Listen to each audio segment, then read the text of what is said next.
Welcome into another episode of the OKPreps Verbal Commit. I'm Michael Knight, and I'm sitting down today with Carl Albert's Rico Windham. You see the TU helmet here. That is because he is a future Golden Hurricane committed to TU over the summer. Rico, we're definitely going to get into your recruitment, your eventual commitment to TU. But before we do that, man, we got to talk about last season for you and the Carl Albert Titans as you guys win another state championship, third in a row. You extend a winning streak up to 36 consecutive games. Real easy question off the top. How much fun was last season? Last season was a lot of fun, especially because it was a lot of young dudes that had to step up, looking up to people like Jason Taylor, Trajan Lance, Diego Richards, the R.T. Shermans, the class in front of us that set the standard for us, and all we had to do is come in and follow in. It was a fun run, a real fun run. How much did those guys help you? I mean, you mentioned all those guys, defensive backs as well. Jason now at Oklahoma State played at a very high level. How much did they help you in your growth as a football player? They help us a lot. They mentored us in football.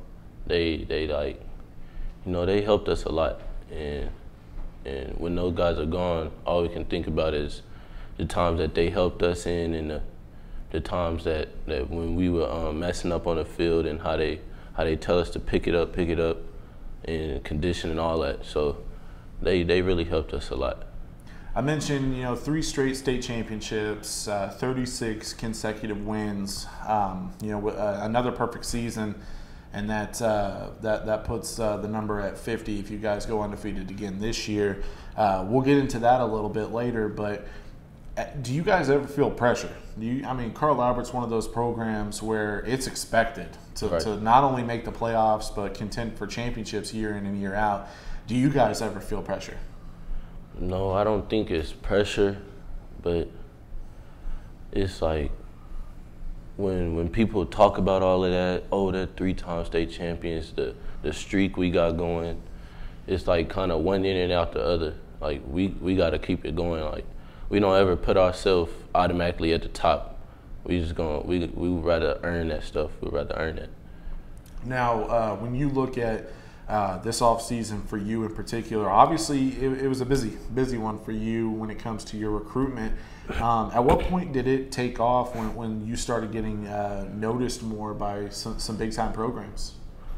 I say about towards the end of July.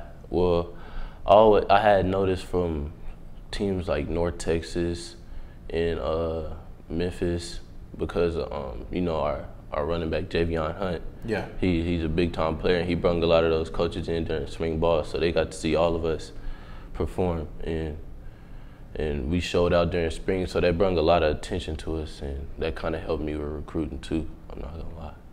Now, what has been the crazy? You mentioned the coaches that came through. Obviously, your recruitment took off. You started getting more interest. Offers started rolling in a little bit. What was the craziest part of your recruitment? I think the craziest part was when Tulsa offered me. Like, that was real crazy to me because I've been a fan of Tulsa, but I really never thought that I would get something big as Tulsa.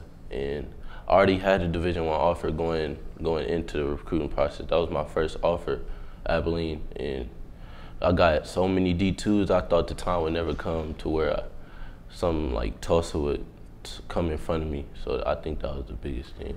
What was that timeline from when they offered you to when you eventually committed? How soon after did you commit?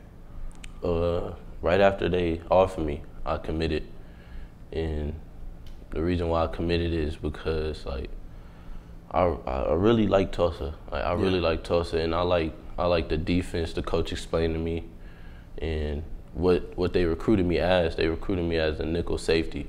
Yeah. And I feel comfortable with that position there, and that's what made me lock it in. Yeah, that from your first answer about the craziest moment and when TU offered you.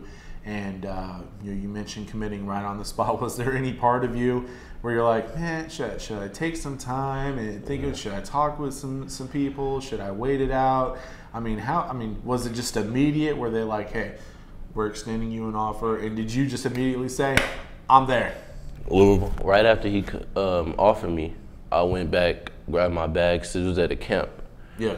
And I talked to my grandma about it. I talked to a former Carl Albert player, TU player, Dwight Dobbins, about it. Yeah. And he said, like, that's a good one right there. I think you should lock it in. So I locked it in right there, went back to talk to coach, and I made it a verbal commit. That's awesome. That's awesome. All right, let's look at this season. We won't talk about the winning streak. We won't talk about the 3 straight championships. Let's just talk about this year, 2019. Carl Albert, you guys are once again loaded. I mean, you have plenty of talent coming back. Ben at quarterback. Javion is going to step in for Rabbit at running back, and there probably isn't going to be any drop off there. Talk about how dangerous this defense also can be, because you have plenty of talent coming back on the defensive side of the ball. How dangerous can you guys be on defense? Our defense can be real dangerous, because we got nine starters coming back from last year, and we all been working real hard during the off season, and I think our defense is really going to show this year. Like, we really improved from last year, and we were good last year, so it can be trouble for offenses. Now, finally, final question for you. If I laid out your schedule for 2019 in front of you, and I said you can't pick Bishop McGuinness, because obviously that's going to be a huge game. Right. District championship, more than likely going to be on the line there. What game are you looking forward to in 2019 the most, and why? The game I'm looking forward to in 2019 mostly is Dale City, because for one, like, personally, I know a lot of dudes at Dale City. I played with them, work out with them over the summer. We all got a bond. We got a bond, a brotherly bond, and that's important to me. But secondly, like, it's the Mid-Dale rivalry, and it's one of the big ones. And I know that they almost got us last year, so this time we got to come up and show out. We've had some Dell City kids in here, and they said the exact same thing. Carl Albert's the game that they can look forward to. I believe you guys are unveiling a new stadium as far as the renovations, right, and they're looking forward to ruining that for you guys. Right. You want to respond to that? We don't really talk too much about all that. We just go to work. We just go to work. That's all you can do, and it's gonna show. That's the typical Carl Albert answer. I like it. You're not gonna get any bulletin board material. I like it though. Rico, thank you for sitting down with me. Congratulations on your commitment to TU, and looking forward to seeing what you and the Titans do in 2019. All right. Yes, sir. He's Rico Windham. I'm Michael Knight, and this has been another sit down here with the OKPreps Verbal Commit.